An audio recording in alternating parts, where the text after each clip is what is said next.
साथियों नमस्कार, आप सभी का बहुत बहुत स्वागत है हमारे आज के इस सेशन में। दोस्तों पिछले वीडियो में हम लोग संगीत के ग्रंथ और ग्रंथकार से रिलेटेड कुछ क्वेश्चन देखे थे। उसी के कुछ आगे के प्रश्नों को आज के इस वीडियो में देखेंगे।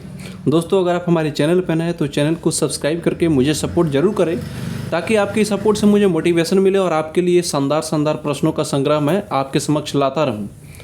तो दोस्तों चलिए देखते हैं हम लोग का अगला प्रश्न क्या है। संगीत वृत्त रत्नाकर तथा संगीत शिरोमणि किस लेखक की कृतियाँ है? इसका आंसर हो जाएगा पुंडरीक विट्ठल।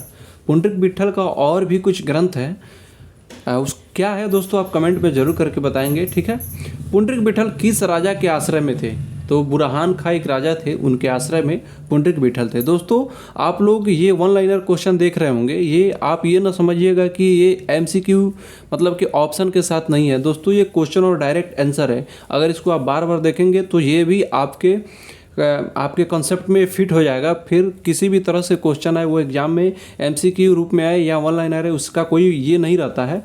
बस आंसर और क्वेश्चन आपके दिमाग में रहना चाहिए, वहीं एग्जाम में स्कोर कर पाता है। आप लोग डिस्क्रिप्टिव रूप से किसी न किसी बुक को पढ़ते रहिए, कोई ना कोई कंटेंट आप जरूर पढ़ रहे होंगे, लेकिन उसके साथ तमाम तरह के क्वेश्चन को अगर आप बार बार करेंगे जहाँ से भी आपको मिले तो वो ज़्यादा स्कोरिंग में आपको फ़ायदा पहुँचाएगा। तो अगला क्वेश्चन हम लोग का राग मंजरी तथा रागमाला ग्रंथों के रचयिता कौन है? तो राग मंजरी और रागमाला पुंडरीक विट्ठल का ही ये रचना है। संकीर्ण राग अध्याय तथा संगीत कल्पतरु ग्रंथों के लेखक का नाम बताइए। देखिए पुंडरीक विट्ठल ने बहुत सारे ग्रंथ का वो रचना किए हैं, जैसे ये संकीर्ण रागाध्याय तथा संगीत कल्पतरु, फिर से ये आपका राग मंजरी और रागमाला, ये सभी पुंडरीक विट्ठल का है। दोस्तों अभिनव राग मंजरी करके ग्रंथ है जिसको भातखंडे जी लिखे हैं, तो आप लोग कंफ्यूज ना होंगे। राग मंजरी है ये पुंडरीक विट्ठल का है, लेकिन अभिनव राग मंजरी आपके भातखंडे जी का हो जाएगा। फिर से नर्तन निर्णय भी जो ग्रंथ है ये पुंडरीक विट्ठल का लिखा गया है। सद्रांक चंद्रोदय ये भी पुंडरीक विट्ठल का लिखा गया है। ये सद्रांक चंद्रोदय और ये नर्तन निर्णय कई सारे एग्जाम में पूछा गया, तो ये आप लोग इसको ध्यान में रखेंगे, ठीक है। आइए हम लोग अपना अगला क्वेश्चन देखते हैं। राग विवेक ग्रंथ किस ग्रंथकार द्वारा लिखा गया है? राग विवेक सोमनाथ का रचना है।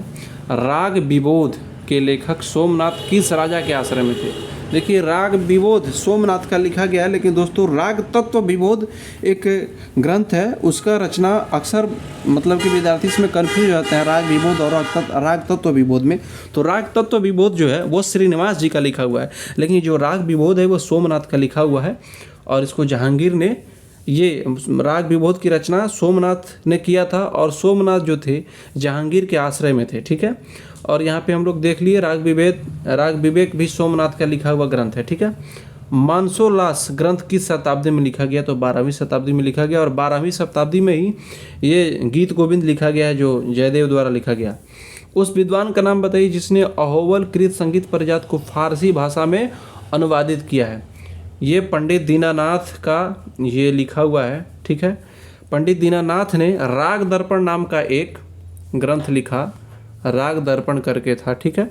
उसमें संगीत परिजात का जो है फारसी अनुवाद उसमें किया है। संगीत परिजात को फारसी में अनुवाद किया पंडित दीनानाथ ने राग दर्पण नामक ग्रंथ में, ठीक है। दामोदर मिश्र कृत संगीत दर्पण, इसको कोई पंडित दामोदर भी बोलते हैं, लेकिन इन्हीं को दामोदर मिश्र भी कहा जाता है। तो दामोदर का संगीत दर्पण कितने अध्याय में मिलता है? तो दामोदर का संगीत दर्पण 2 अध्यायों में। संगीत परिजात ग्रंथ की रचना किस शताब्दी में हुई? 17वीं शताब्दी में हुई, ठीक है। संगीत परिजात यानी कि 1650 में लिखी गई, तो ये 17वीं शताब्दी ही कहा जाता है। 1600 से लेकर 1700 के बीच में 17वीं शताब्दी हो जाता है, ठीक है। संगीत परिजात कितने अध्याय में विभाजित है? संगीत परिजात में 5 अध्याय हैं, लेकिन संगीत रत्नाकर में 7 अध्याय हैं। और आपको बता दें संगीत परिजात में 5 है, और नाट्यशास्त्र में भी आपको उसको भी पंचम वेद बोला जाता है, लेकिन नाट्यशास्त्र में आपको 28, 29, 30, 31, 32, 33, 34 नहीं, ये आपको नाट्यशास्त्र में भी 28 से 36 में मिलता है। तो 28, 29, 30, 31, 32, 33, 34, 35, 36 ये मतलब कि शायद 8 अध्याय है उसमें नाट्यशास्त्र का। इसको मैं अगले वीडियो में क्लियर मैं आपको बता भी दूंगा। तो दोस्तों आपको ये बता दें नाट्यशास्त्र में 8 अध्याय नहीं, नाट्यशास्त्र में आपको 28 से 33 तक ये संगीत का मतलब कि अध्याय है संगीत से रिलेटेड। तो हम लोग इसको ये मान के चलते हैं कि नाट्यशास्त्र में 6 अध्याय संगीत का है, ठीक है। तो हम लोग ये संगीत से रिलेटेड 6 अध्याय हैं, तो 6 अध्याय मान के चलते हैं। और नाट्यशास्त्र को ही पंचम वेद कहा जाता है। मेरे कहने का ये मतलब था कि नाट्यशास्त्र को पंचम वेद कहा जाता है। और आपको विदेशी जो मतंग ने लिखा है उसमें 8 अध्याय है, ठीक है। तो हम लोग अगला क्वेश्चन देखते हैं।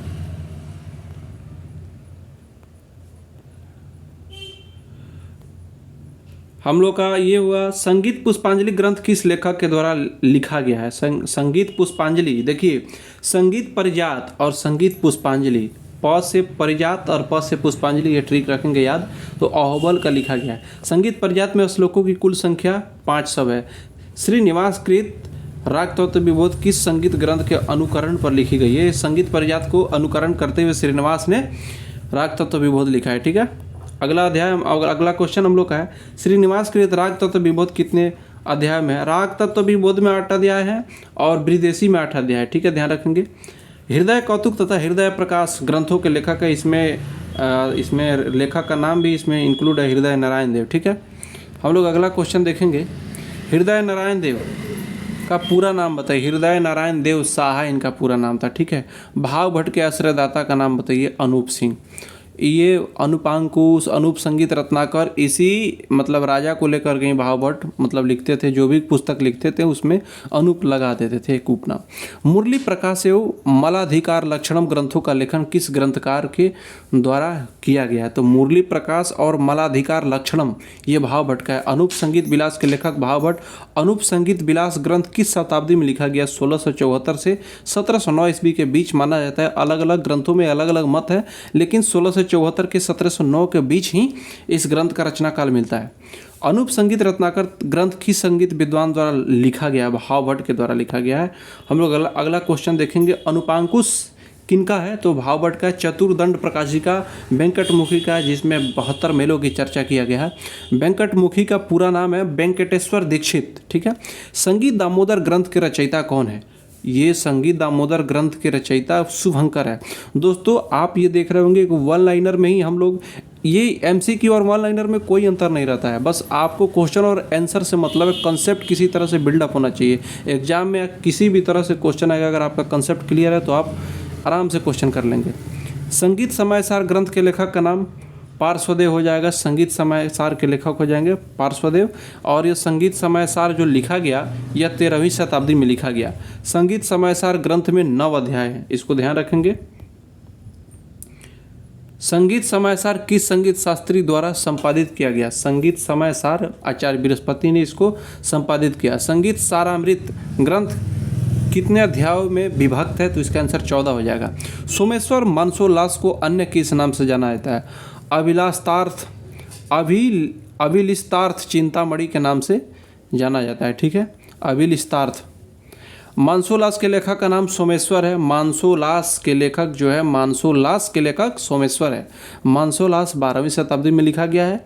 संगीत सारामृत पुस्तक के लेखक का नाम संगीत सारामृत तुल्यजेंद्र दिया गया है। दोस्तों कभी कभी क्या होता है, एक ही नाम से बहुत सारे मतलब कि पुस्तक आ जाता है, उसमें अक्सर बच्चों का, विद्यार्थियों का कन्फ्यूजन हो जाता है। तो आप लोग ध्यान रखेंगे कि ऑप्शन के हिसाब से भी कभी कभी आंसर को एलिमिनेट करना होता है कि ये आंसर इसमें हमको देना क्या है। तो क्वेश्चन और आंसर को मतलब कि समझते हुए आंसर देना होता है। और ख़ास करके संगीत में इस तरह से बहुत सारा मतभेद है, चूँकि अलग अलग पुस्तक में कभी कभी अलग अलग कंसेप्ट दिया रहता है, तो इसमें भी काफ़ी तरह का कन्फ्यूजन होता है।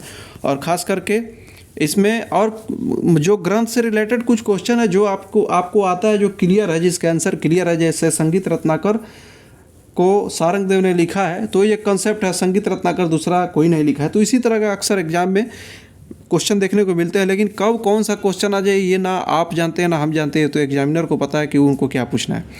तो चलिए आज के इस वीडियो में हमारा क्वेश्चन पूरा हुआ। मिलते हैं अगले सेशन में और भी शानदार प्रश्नों के साथ। अगर आप चैनल पर नए हैं तो चैनल को सपोर्ट जरूर करिएगा। सब्सक्राइब, लाइक, शेयर करना ना भूलिएगा।